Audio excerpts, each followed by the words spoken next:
Hi there guys, Brazilians here. So this is my first video I'm going to be posting on YouTube. It's going to be discussing my predictions for the 2023 to 24 season.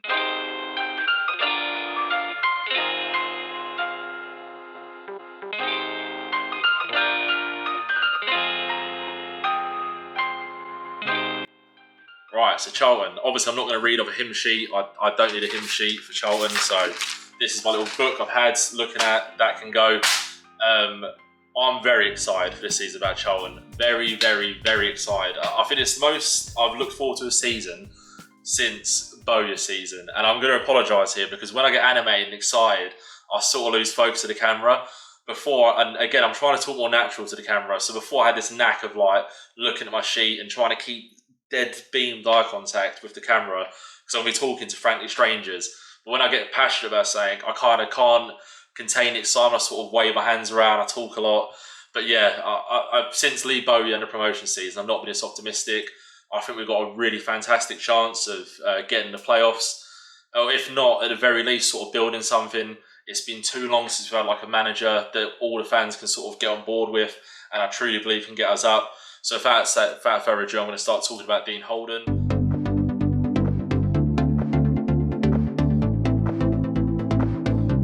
When he first came to the club, I wasn't keen because we've been let down. We've had so many forced dawns, like in recent history, Bob Peters, Josie Riga, the guy hidden a flipping clothes basket.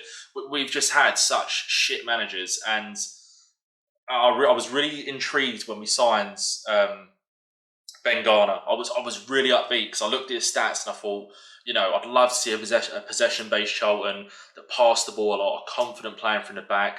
You know, cut teams open, slice and dice, through balls straight into the box. But the reality was, it just didn't happen with Ben Garner.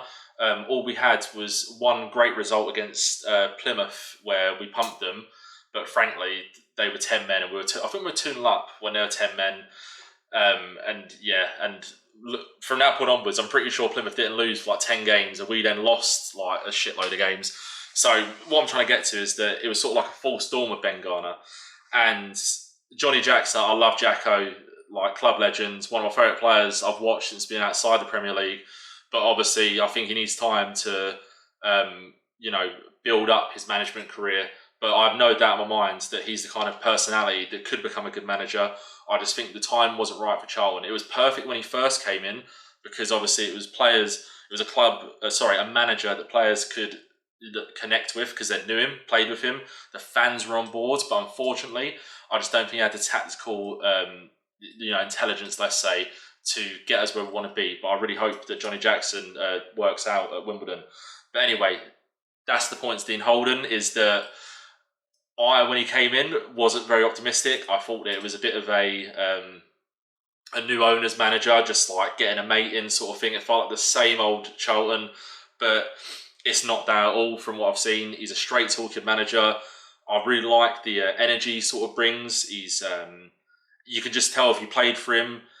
It's sort of like the example Ryan Charlton from is like, when you're younger, you work like a little retail job, you try and sneak off, try and get some easy money, and you sort of know when you've got an easy shift, you think, yes, this bloke on management, he ain't going to fucking tell me off.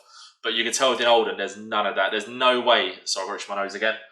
There's no way Dean Holden's going to allow you to not bust the gut or put a shift in, as they say, or, you know, play for the shirt. But it's not going to happen. I just don't see it. I think he's straight talking, and I think his tactics, you can see what he's trying to do, but I'm not sure we have the personnel to do it, which is what I'm going to touch on next. But so far, as a character, I really like the look of Dean Holden, what he talks. I sort of believe in what he's saying, which is really important as a fan, because it's all about backing your team, being vocal, and I think that he understands, it's so cliche, but he understands, he gets fans, you know, as they say.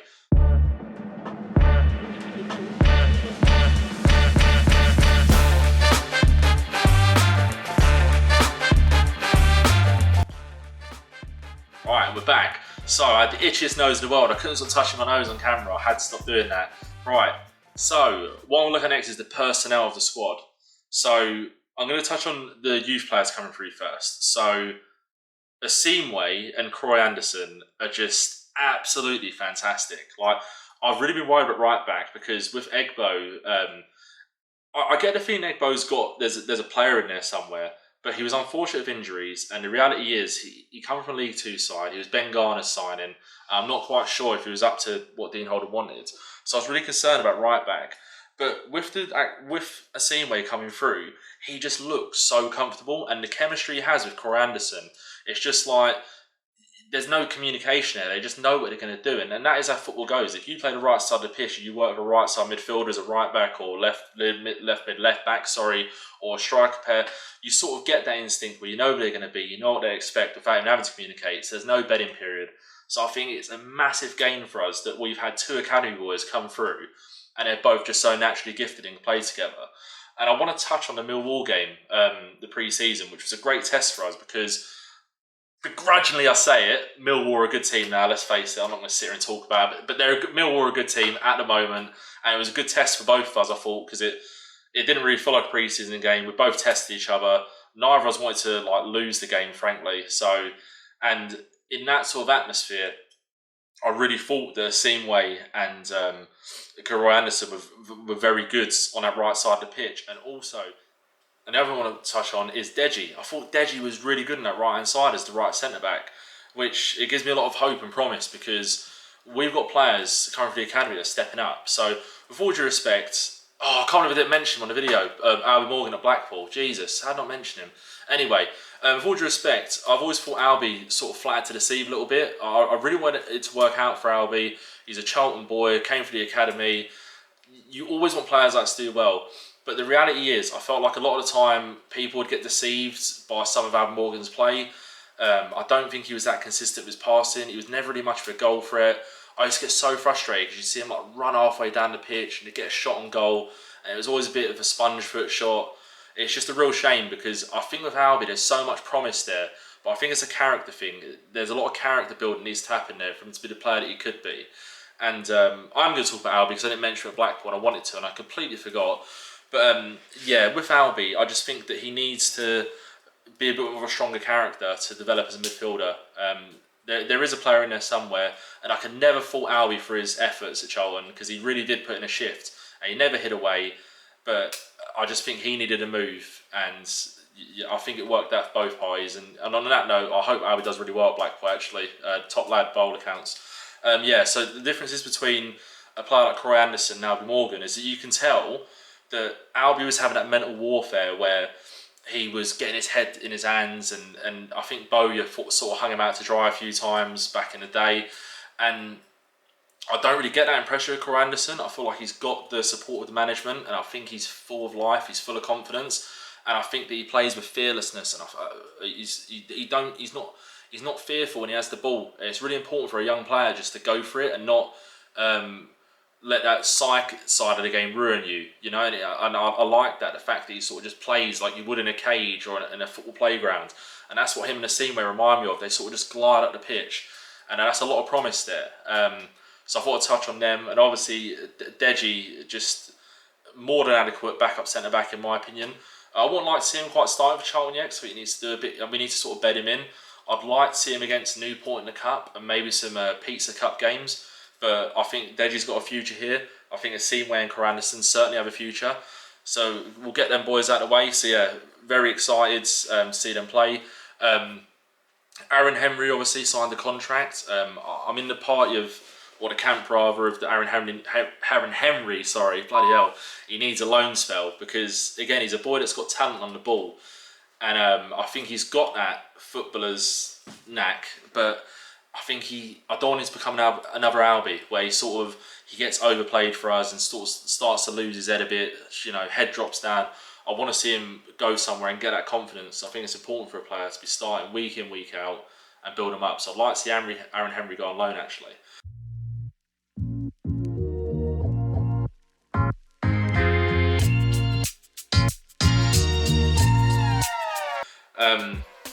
And then moving on from that, I'm going to start from the back to the top. So when I look at our goalkeeper situation, I'm really not sure. So I've seen a lot of people say that A and B is like number one, nailed on, needs to lose a shirt.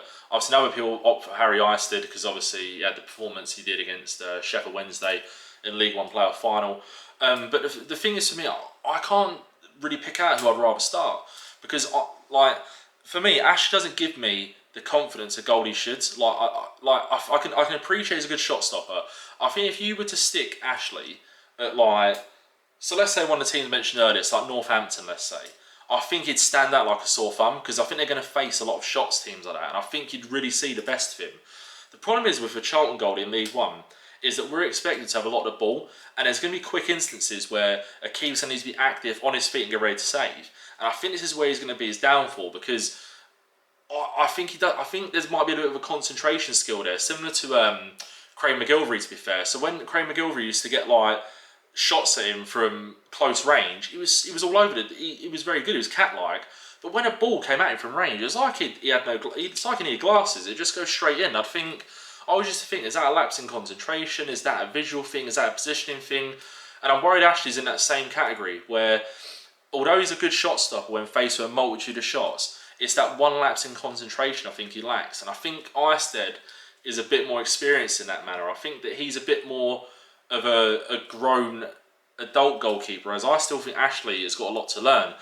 But again, I think Ashley has a higher ceiling than Eisted, so it's a very tricky one. I think Holden's got a headache there in who to actually start out of two shot stoppers. I think I'll go Ashley, strictly because he was playing him previously, and he'll probably want to see more from Eisted maybe in training or whatever.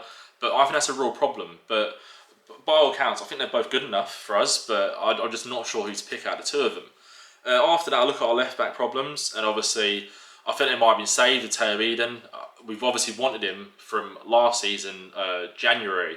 And it's always a promising sign when a club wants a player and they end up getting him at a later window, because it just suggests to me that it's not like we've got desperate and got a left-back for the sake of it. It's a player that our manager wanted, and that's very promising. And I've watched some of his gameplay from Lincoln and a few, obviously, little bits and bobs from Blackburn where he didn't quite, cement his mark as much. But Lincoln fans rave about him in the playoff season they had. He was integral. He was one of the main players in that team. And what I've noticed a lot of their fans say about him, what I've observed, is that he seems more like a left midfield defensive-minded player. So he's very comfortable on the ball. He's very good at unlocking channels and sort of bringing midfielders into it, or the composure on the ball to like track it back, have a bit of a look around the pitch and send it somewhere. But I don't think we're going to see, them bust the gut runs down the wing, whip it in. I don't see him as that. I think he's gonna be that sort of player that slows the game down for us. And I think we're going to need that sometimes, especially away from home. So I'm really looking forward to seeing what he can do. I'm really looking forward to seeing his debut, obviously, against hopefully Leyton Orient. So yeah, there's that. Moving on to Teo, we'll go to our centre back options, and this is where I can't decide like where I lay with these centre backs. So Lloyd Jones from Cambridge. Now I think Ryan Innes was obviously a bit of a monster at headers. I've seen him like push two grown men down and win headers. I've seen him do horror tackles and be an absolute liability. But I will say is that there's a lot of mental in football games, obviously, and a player of Ryan Innes' stature, you don't fancy going up against him. If you have a look at him, you think, that's like a big lad, and I'm going to have a work cut out if I'm going to get a bit of a scrimmage or a tussle. So, have we replaced that? I'm glad Innes has gone without being rude, because it always felt like it was a hazard waiting to happen, a red card waiting to happen, a blunder waiting to happen. His pace let him down sometimes. But I will say, on the ball, in terms of passing sometimes, his passing was very good, and he was quite confident in actually just walking forward to the ball. And it's almost like sometimes players don't want to go near him, and I think we'll miss that a little bit at times, and also the aerial threat. So I need to see more of Lloyd Jones. So far, I'm not too impressed, I'll be honest. And obviously, in the back of my mind, he's come from a team that ships like a lot of goals in a season, and he was a defender. So it's like common sense says, is he good enough for the step up? That remains to be seen. But equally, a lot of their fans have said he was a promising player. And I always take what fans say with a pinch of salt. I'm always aware that football fans might know their own players better than obviously we will. But he's good for Cambridge, is he good for Charlton? You know what I mean? So like an example is Conor Grandals. There's a lot of controversy about Conor Grandals. Is he good enough for Charlton? Does he need a loan? Do we need to sell him? Is he a backup option? Is he a starter? All that sort of stuff. And at Cambridge, he was fantastic, allegedly. Can't say didn't watch him enough. But if that's their standard of player, is Lloyd Jones our standard player? And that's not to be rude or demeaning or arrogant towards Cambridge, but I feel like we operate at a different level to them. And I feel like, is Lloyd Jones a Charlton player? That we'll find out soon, obviously. So moving on from that, I'm going to go on to Hector. I think Hector's just like, experienced player, played at a level above, probably should be playing a level above. I imagine he's only not because he's been a bit of a tadding assistant and getting appearances at places. Obviously had a few fitness issues. I kept getting remarked on this on Charlton forums about it. I kept saying he was injured all the time. Accidentally, obviously. He's obviously not had too many injuries, but he has had fitness issues and he's not really cemented himself as a first team player over like the course of a season. But I mean, you can watch him for like 10 seconds and go, yeah, he's a class above, if I'm honest, in League One. His passing range is pretty excellent. His reading the game is pretty excellent. It's quite strong aerial dominance, quite strong. I'm not too worried about Hector. I think he's going to be one of our key players going into this season. And then we've got Terrell Thomas, who, I don't know what to say. I feel like he's definitely a good squad backup player. And I've actually seen him perform quite well in pre-season. My issue is with him is that he's not the quickest centre-backs. And sometimes we use the left side as an attacking outlet. And especially with Corey being there. And I'm not sure if he can sort of fill in for like Corey's lack of like defensive capabilities sometimes. So I think he gets exposed a lot. And I think a lot of our left centre-backs are going to have a lot of trouble on the left maybe, because if we are going to deploy Corey as a left wing-back / winger or whatever, Corey's obviously, he's going forward a lot. So that's going to be a tough job for any player. I think Thomas got a decent passing range. He's a big lad. I'm not worried about any sort of physical battles with him, but I'm not sure on his pace and I'm not sure on his general awareness on the pitch. I think he gets caught running back a lot. So yeah, I see him as a bench player. I wouldn't be too comfortable seeing Thomas start every game every week. But if we did have injuries, I'm more than happy to think, yeah, we've got Thomas on the bench. That's the sort of player I see him as. I still think we really need another centre-back. I think, obviously, Lucas Ness, I'll speak about him now, obviously, while we're on the subject. Lucas Ness is like a young, promising player. I think he needs to bulk up a little bit more still. I think he's a confident player, which is good for his age, and he's got a decent game sense about him. But I do think that we need someone on Hector's capability.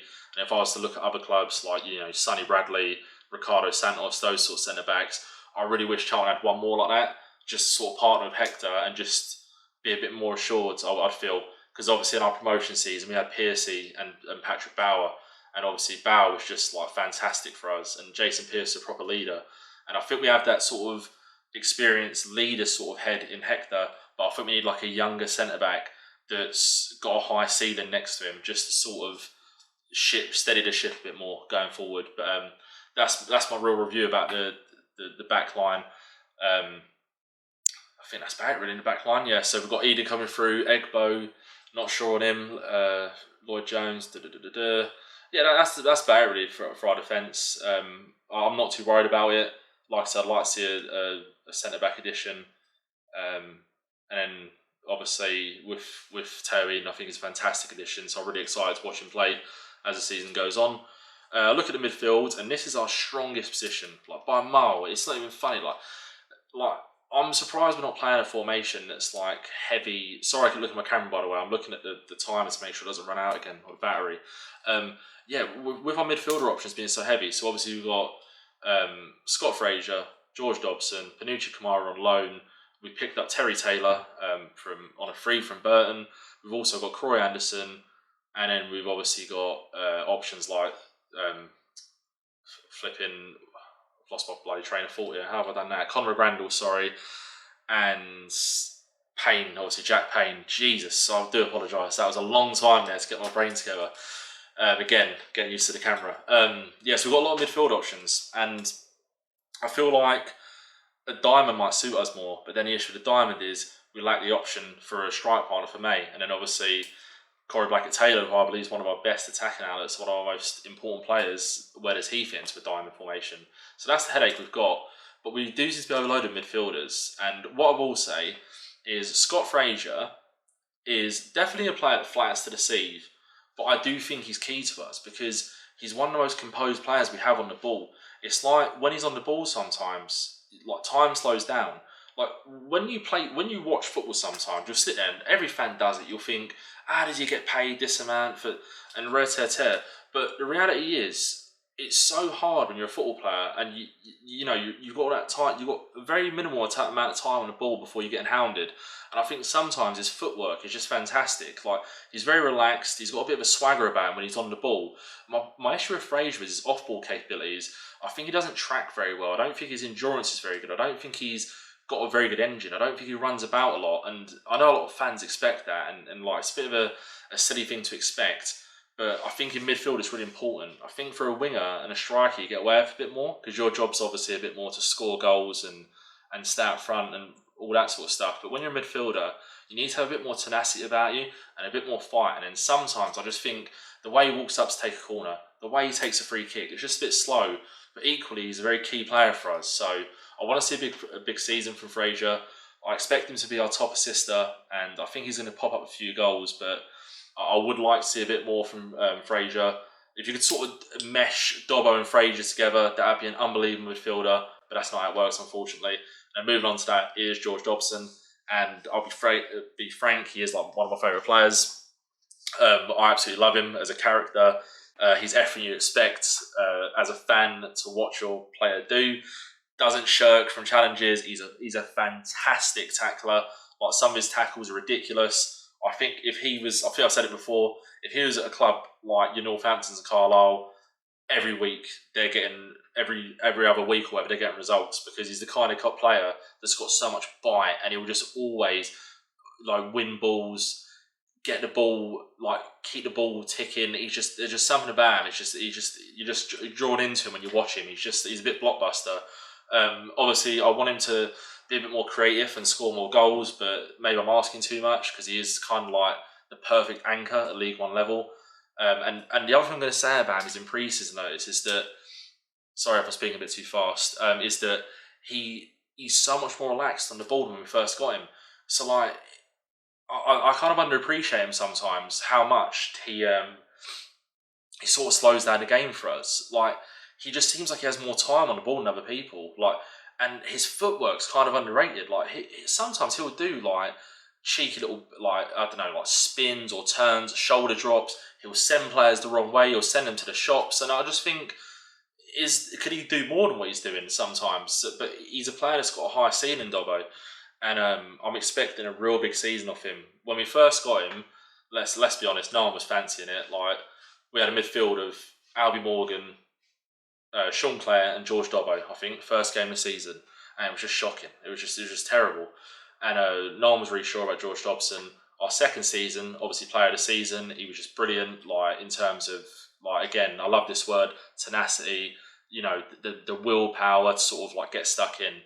And I'm hoping this season we see another level of George Dobson where he's controlling the game even more, being that perfect anchor, turning, passing, spreading it out to the players like Taylor Eden and control the game a bit more on the other side, on the flanks of the pitch. So yeah, I'm really expecting a big season off Dobbo, and I think he's obviously, alongside Fraser, one of our key players.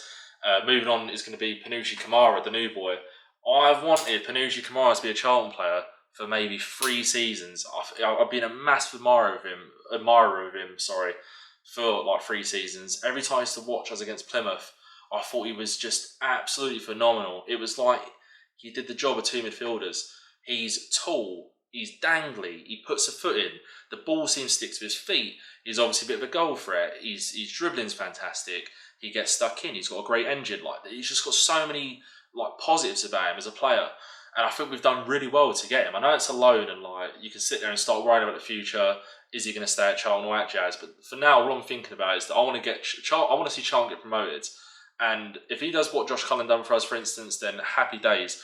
And he doesn't strike me as the kind of player to come on loan here and take the piss. I think he's going to be a proper Charlton boy. So yeah, I'm really excited to watch Panucci Kamara in person. We've had limited view time of him because obviously pre-season is about getting fitness and sort of working out if players are past their injuries, all that sort of stuff. But I really see him having a big season for us. I think he's what we've been missing. You know what I mentioned earlier about George Dobson and Fraser meshing them together? I think he's the closest thing we've got now in terms of being a defensive outlet and also being an attacking outlet. So very excited to watch Kamara. After that, I already spoke about Corey Anderson, but I'll just say it again: fantastic talent. More than happy to see him on the bench. More than happy to see him start. I'm very glad he's in our team. Jack Payne and McGrandles, I'll just roll over them real quick. I think that I think we need to lose one of them potentially because we're too stacked in midfield. But at the same time, the greedy side of me says we need these sort of players for the Pizza Cup and the Carabao Cup and stuff to sort of rotate players like Kamara and Dobson out so they don't overdo it. So at the same time, I kind of want to keep them, but I guess can you have the luxury of keeping players like Jack Payne and Conor Grandals that would probably start week in, week out for sides like Cambridge?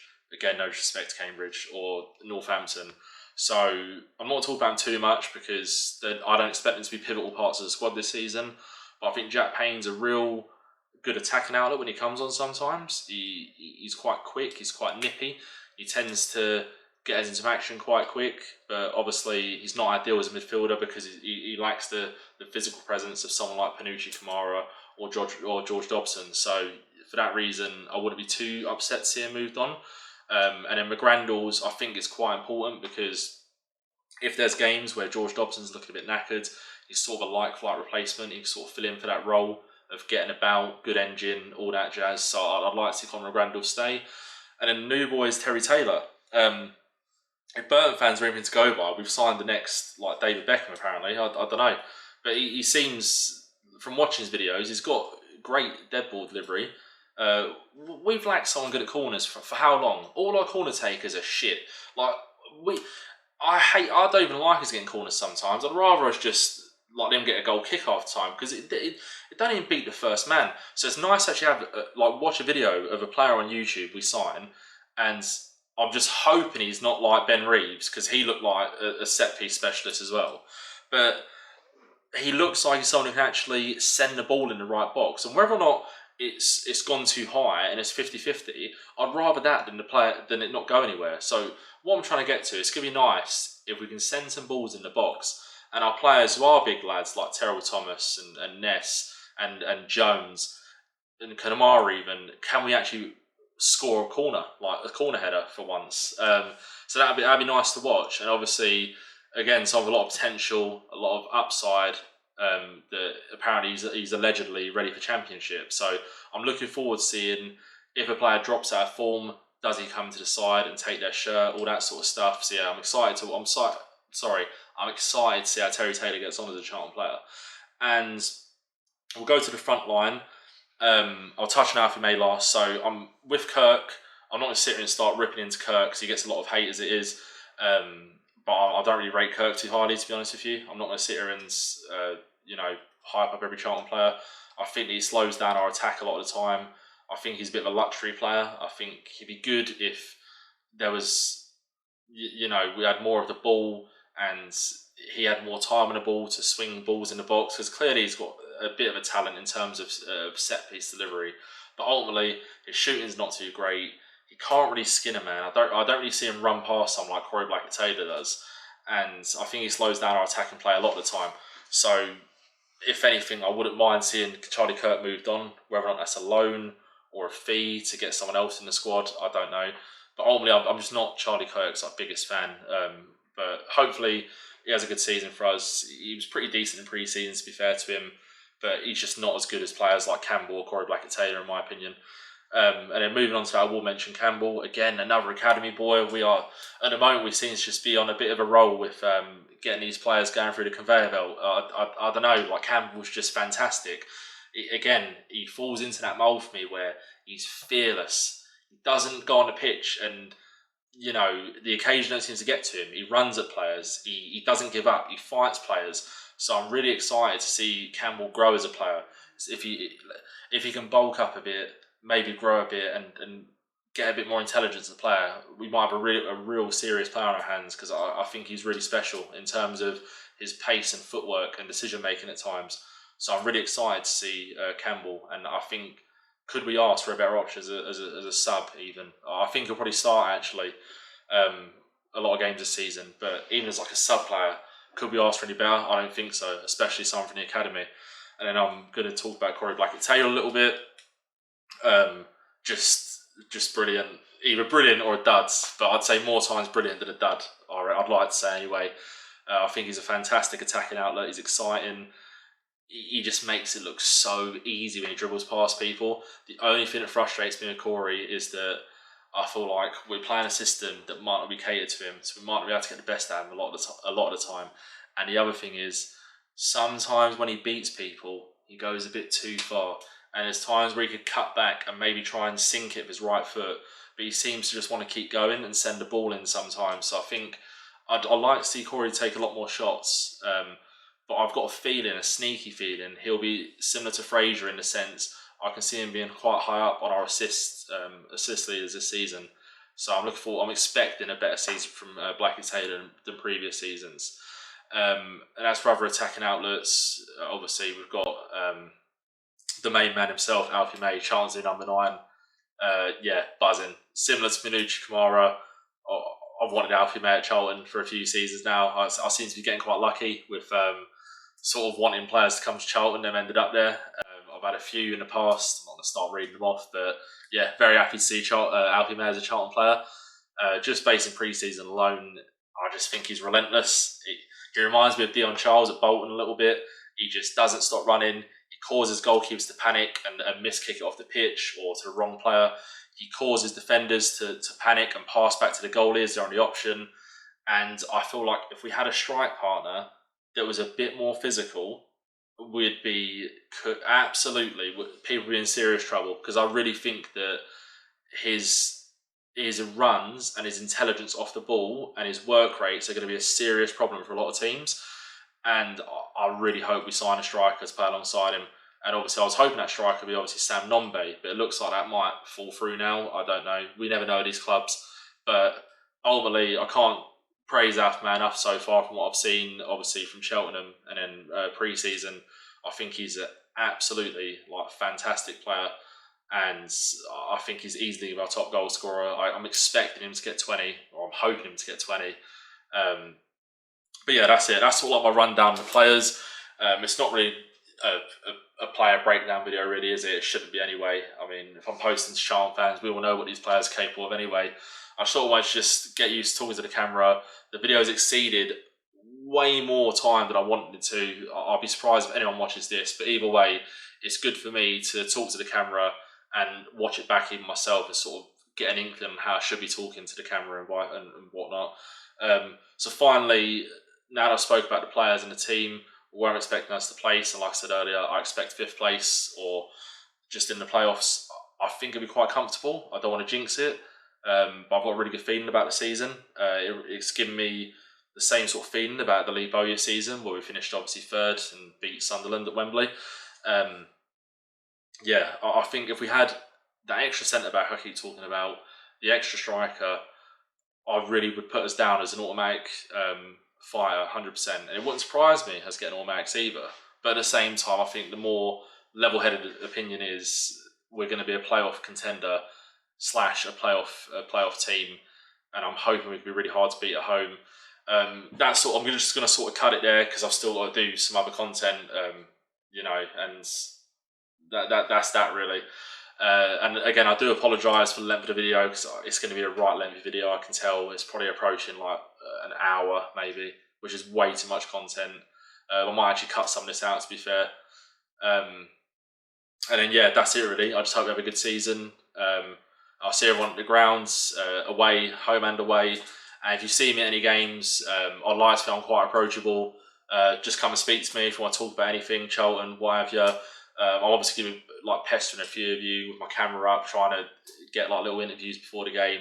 So I'd really appreciate if anyone finds the time to talk to me, or if I do come and approach you, if you give me the time to sort of interview you, because I'm really looking forward to sort of like documenting the season. So that's it. That's it from me, and I'll see you in the next video.